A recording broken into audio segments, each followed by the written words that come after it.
Silly season rages on. Gene Haas says he's not done yet. Let's get into it. Coming up next.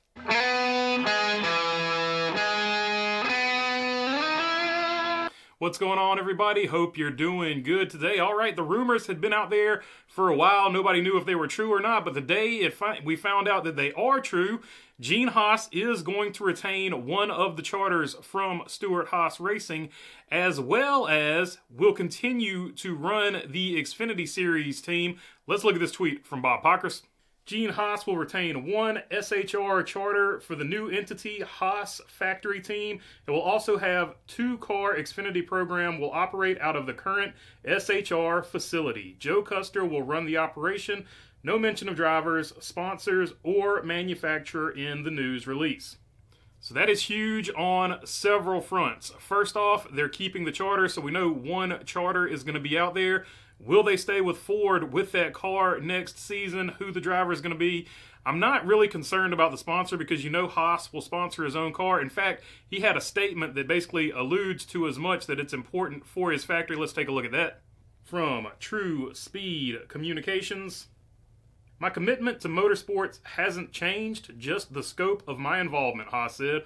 Operating a 4-car Cup team has become too arduous, but at the same time, I still need a platform to promote Haas Automation and grow HaasTooling.com.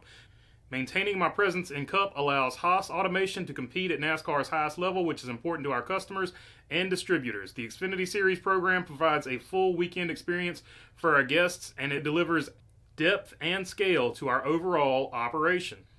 So right there, he's just basically letting you know that if he has to sponsor the Cup Series car himself, he'll sponsor the Cup Series car himself because he sees it as a valuable avenue for his business in general. So to me, the sponsorship thing probably not going to be a big restriction or anything like that he would worry about going forward, especially with a 1-car team. Because like you said, in that particular quote right there, he's just tired of the hassle of the 4-car team, so he's going to be happy to have a 1-car team, it looks like. The manufacturer side of it becomes a little more sticky. Will he stick with Ford? Will he go to Chevrolet? Will he be one of the Toyota cars next season? That'll be very interesting because Ford probably doesn't want to lose another quality team.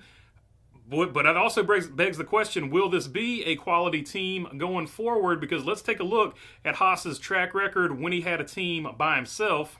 The year was 2002, back before anybody's back or knees hurt, and a former sponsor on the Hendrick Motorsports team decided he wanted to start a race car team of his own, and he would pick a driver from the Truck Series with multiple championships and a connection to Hendrick Motorsports in Jack Sprague. Jack Sprague ran the Net Zero number 0 Pontiac from 2002 until 2003. About halfway or toward the end of 2003, he was let go early. John Andretti and Jason Leffler filled in for him for the rest of the season before finally the 2003 through 2004 seasons, he was replaced permanently with one. Ward Burton. Ward Burton ran the car for all of 03. Most of 04, but he was replaced sort of halfway through or toward the end of 04 with Mike Bliss, who responded by getting them, Mike Bliss, the Truck Series champion, former Truck Series champion in 02, I should say, responded with a 10th place finish, and he ran the car from 04 until 05. Coast Guard jumped on board with Net Zero for that season as well. He was eventually let go by the time 06 rolled around, and Jeff Green jumped into the car and they rebadged it to the number 66 car from 06 to 07. Toward the end of 07, he was replaced in the final 4 races with one Jeremy Mayfield, who was replaced in turn in 2008 with one Scott Riggs, except for the Sonoma race in 08, which Max Pappas ran there. State Water Heaters was on the car during that period of time. Then, of course, in 09, the 66 went to the number 39. Fun fact, they wanted to have the number 4, but Morgan McClure would not give them their blessings to have the number 4 on the side of that machine, so they went with the number 39 because that was Ryan Newman's dirt number, and that's when it became, of course, Stewart HAAS Racing, and the rest is history. So before Ryan Newman got there, not a whole lot of success when Gene Haas was running the team by himself. But now a lot of people are saying, hey, you know what? He's got Joe Custer there. Joe Custer is going to lead him to the promised land. Joe Custer knows what he's doing. And I would agree with those people except for one small thing. Joe Custer has been there since 2002, so he's been there for the whole time as president, I want to say, with Haas Racing Stewart HAAS factory team now, I guess is what it's going to be called. So he was there when they were struggling too. So I don't know that all the people resting their cards on the fact that Joe Custer knows how to run a racing team. Now, obviously, he's learned a lot since then. It's not apples to apples. Back then, he was, just getting his feet up under him. Now he knows what he's doing. So I don't think it's apples to apples, but I do think it is important to point out the history of HAAS, our factory team, or I guess is what it's going to be called now. When they were just by themselves before Tony Stewart jumped in there as a 50% part owner of the team. They were not good. So do they continue to not be good, or have they learned from their experience with Tony Stewart how to be good? I feel like all those are a fair question. It's going to be a single car team. That's going to be a disadvantage in itself. You're not going to have those extra 3 data points that you had with the other 3 charters when you originally had them. So it's going to be... I would expect their performance probably to be somewhere around the number 47 car. They're going to be really good some races. They're probably going to be really bad some races. A 1-car team at this point in the way things go is going to be a hard thing to do. That being said, Furniture Row made it work. So Furniture Row, with their tight alliance with Gibbs, made it work. Does HAAS have a tight alliance? Will he get a tight alliance with a Hendrick or somebody like that to make it work? That's all up for speculation. But if this is going to be a good team, you would imagine he would get a tight alliance with RFK or somebody like that. And that leads back to the original question. Will Ford see value in keeping them, or will another team, like maybe Trackhouse, try to work something out with them? Maybe that's where they put one of their drivers for all of next season. Since they have too many drivers signed for seats that they have available, do they get a tight alliance with Chevrolet through that? All kinds of speculation as to what the manufacturer will be. So that's the first interesting question. The next interesting question is, they want the number 4 car, right? They eventually got the number 4 car. So the number 4 number, I would imagine, is probably pretty special to them. They probably want to keep the number 4 over there, or maybe the 41, since that's been his most current number. But either way, I think the 4 or the 41 is the number that's going to be run. And that leads me to who the driver is going to be. Who should be the driver?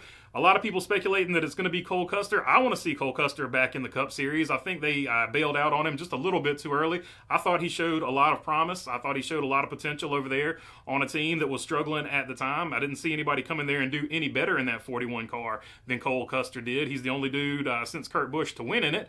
So I feel like Cole Custer is one because of course his dad, Joe Custer, will be running the team. The other name I want to throw out there is Josh Berry with Rodney Childers. Maybe they stay in the same building. Maybe they keep going to the same place. Like I said, the number 4 is special to them. Rodney Childers won them a championship. Obviously, you would think you would want to bring Rodney Childers back. Does Rodney Childers want to come back? And then, of course, Childers has already said he's going to be a package deal with Josh Berry. Just off the top of my head, I feel like those are the main 2 that jump out at me that probably Gene Haas would try to retain or keep. And in Cole Custer's case, promote him back to the Cup Series, or maybe Josh Berry. You keep Josh Berry because you like what you're seeing over there. So it's just going to be a tough call. It's going to be a tough call to see what all happens with this going down. But yeah, huge silly season bombshell has dropped once again. And one side note before we sign off, it's also interesting that they're going to keep running it out of the Stewart HAAS Racing building. All the previous rumors and things you had heard is that Front Row Motorsports was going to buy the building and move into it. So we can confirm now that Front Row Motorsports is not moving into that building. I guess Front Row is just going to keep doing their thing from where they're at with, the extra charters or whatever. So yeah, that's all I got for you on this one. Actually, I got a couple of more tidbits. In case it comes into play, NASCAR did adjust its rule on darkness this year. This via Bob Pockers, of course, to designate a time the race would end.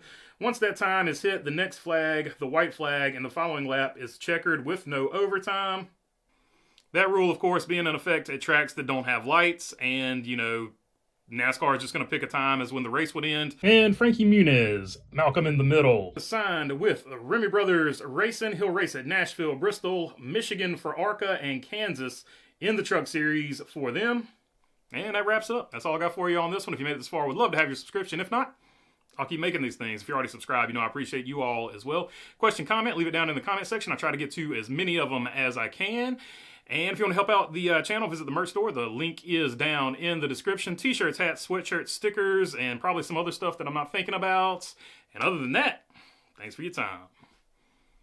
Peace.